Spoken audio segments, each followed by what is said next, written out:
Ever been so busy chasing tomorrow that you forgot to live today? Have you ever promised yourself, I'll spend time with my family after I become successful, only to realize that tomorrow keeps moving further away?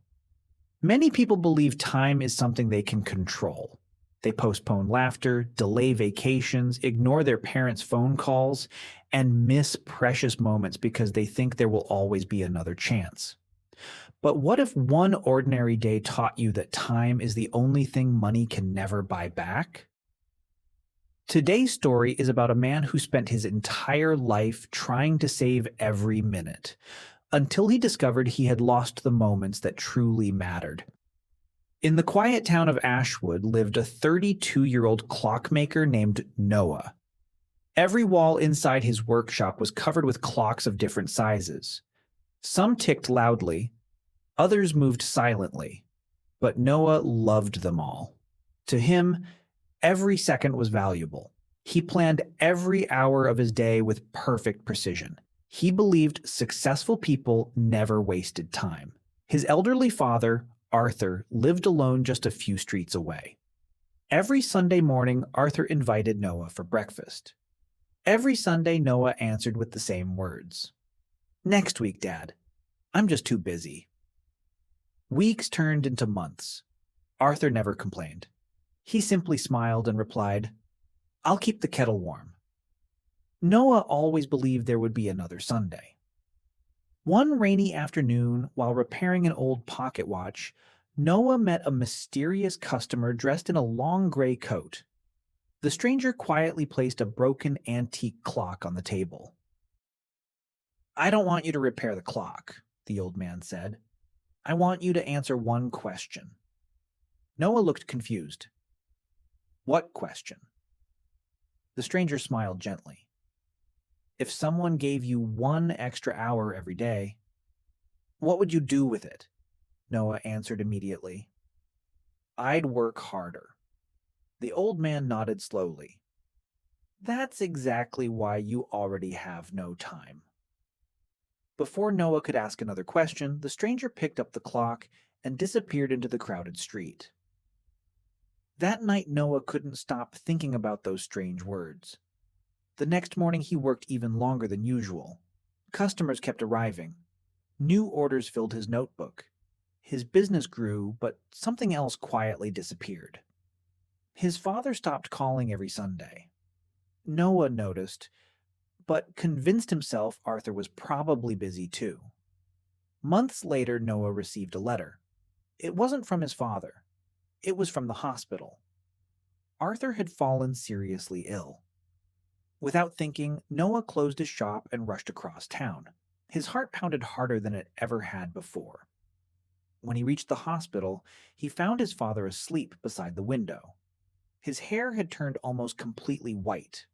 His hands looked weaker than Noah remembered. Arthur slowly opened his eyes. A warm smile appeared. "You finally found the time."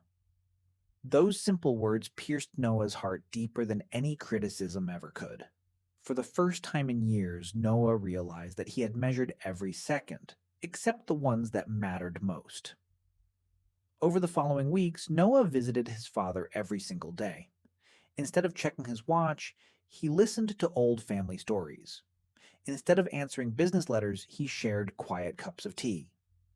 Instead of planning tomorrow, he lived today. One afternoon, Arthur handed Noah an old wooden box. Inside was Noah's very first toy clock. It had stopped working decades ago. Arthur smiled. "I kept it all these years because it reminded me of the little boy who loved spending time with his father." Tears filled Noah's eyes. He realized his father had never cared about expensive gifts. He only wanted his son's company. As winter arrived, Arthur peacefully passed away in his sleep. The entire town attended his funeral. After everyone left, Noah sat alone on a wooden bench outside the old church. For the first time in his life, he didn't look at his watch, because he finally understood some moments are meant to be felt, not measured. Months later, Noah transformed his busy workshop. Every Sunday, he closed the doors completely.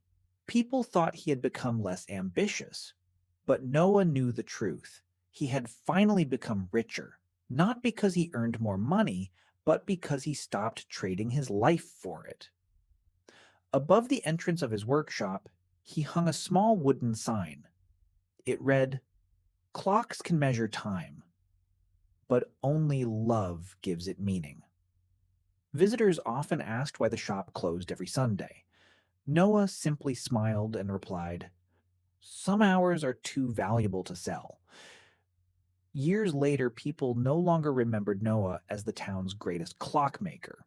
They remembered him as the man who finally understood that the richest life is not the one filled with work, but the one filled with moments you'll never regret. Because in the end, time doesn't leave us all at once. It leaves quietly. One missed conversation, one postponed visit, one forgotten hug, one maybe next week at a time. So before you chase another dream, ask yourself one simple question. Who has been waiting for your time while you've been too busy chasing everything else? Because one day, your calendar will still have empty pages, but the chair waiting for you may no longer be occupied.